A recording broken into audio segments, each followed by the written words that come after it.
20 perang dengan Iran, Angkatan Udara Israel menyerang aset Angkatan Laut Iran di Laut Kaspia dan menghantam lebih dari 200 target di Iran Barat dan Tengah, termasuk ladang gas Sotbar yang strategis. Media Iran melaporkan kerusakan dan menghentikan produksi, sementara Trump bersumpah akan membalas. Di Teluk, Presiden Trump mengatakan serangan Israel terhadap infrastruktur gas tidak akan dilanjutkan. LTV Steve Lewit memiliki berita terbaru. Beberapa ledakan mengguncang kota pelabuhan Bandar Anzali saat pesawat Israel menargetkan kapal angkatan laut dan eskalasi ke teater utara Iran. Dalam gelombang terpisah, IDF mengatakan pihaknya menyerang lebih dari 200 target di Iran Barat dan Tengah dalam 24 jam terakhir, termasuk lokasi peluncuran rudal dan drone, sistem pertahanan udara, dan fasilitas produksi senjata. Rekaman militer menunjukkan serangan terhadap pasukan Iran Aswad di bagian dari apa yang digambarkan sebagai kampanye luas untuk melemahkan kemampuan militer Iran di berbagai front. Israel juga menyerang ladang gas alam South Pay di Provinsi Bushehr RI, pusat energi strategis. Media Iran melaporkan kerusakan dan penghentian sementara produksi. Sementara Teheran memperingatkan akan adanya pembahasan di seluruh teluk. Pasar global langsung bereaksi dengan melonjaknya harga minyak. Serangan di Paris memicu peringatan pembahasan dari militer Iran.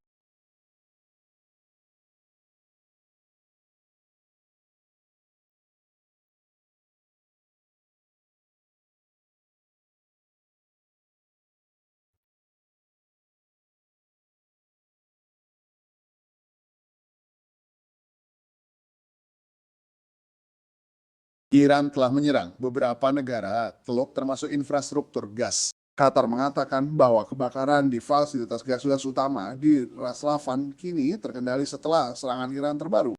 Setelah serangan terbaru di Qatar, Presiden Trump mengatakan dia tidak akan mengizinkan serangan Israel lebih lanjut di ladang gas Paris Selatan milik Iran. Dia mengklaim Israel menyerang dengan keras tetapi hanya mengenai sebagian kecil lokasi tersebut. Pejabat AS mengatakan operasi itu dikoordinasikan dengan Washington. Trump memperingatkan setiap serangan tambahan terhadap fasilitas energi Qatar akan memicu respons besar-besaran AS menyerang Iran dengan kekuatan dan tenaga. Gelombang serangan udara IDF terus berlanjut di seluruh Lebanon saat Israel menargetkan para pemimpin dan infrastruktur Hizballah. Tekanan diplomatik meningkat dengan AS mendesak Israel untuk mempertimbangkan pembicaraan sebelum Lebanon runtuh. Dev Klein dari ITV memiliki berita terbaru. IDF menyerang di wilayah Beirut, menewaskan Hasan Ali Marwan, komandan divisi Imam Hussein hanya seminggu setelah pendahulunya terbunuh. Marwan telah mengordinasikan serangan rudal, UAV, dan roket terhadap pasukan Israel dan IDF di Lebanon Selatan, dan merupakan komandan ketiga yang terbunuh sejak operasi Panah Utara. Dalam 24 jam terakhir, divisi Kepingkurang 36 dan Angkatan Udara telah melumpuhkan lebih dari 20 teroris Hizballah dan menghancurkan puluhan bangunan militer di Lebanon Selatan. Tim tempur Brigade Golani menggagalkan upaya untuk menembakkan rudal anti-tank Mossad, menewaskan 5 teroris, sementara Angkatan Udara menyerang 3 lainnya. Tentara juga menyita RPG, roket anti-tank, amunisi AI, dan senjata lainnya.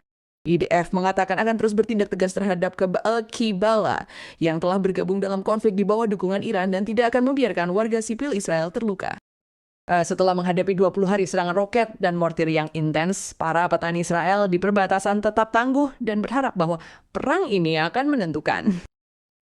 Saya melihat pergerakan tentara sepanjang waktu di mana-mana. Ada banyak tentara, banyak unit khusus, tank di mana. Ini berbeda karena ada lebih banyak tentara yang dapat Anda lihat sekarang daripada. Dan sebagian besar orang yang saya ajak bicara dari tentara, mereka berjanji bahwa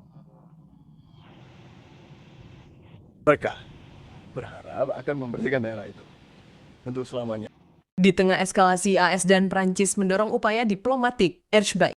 AS menekan Israel untuk mempersiapkan pembicaraan dengan Lebanon, sementara Prancis menengahi potensi gencatan senjata 3 bulan yang mengarah pada perjanjian non-agresi.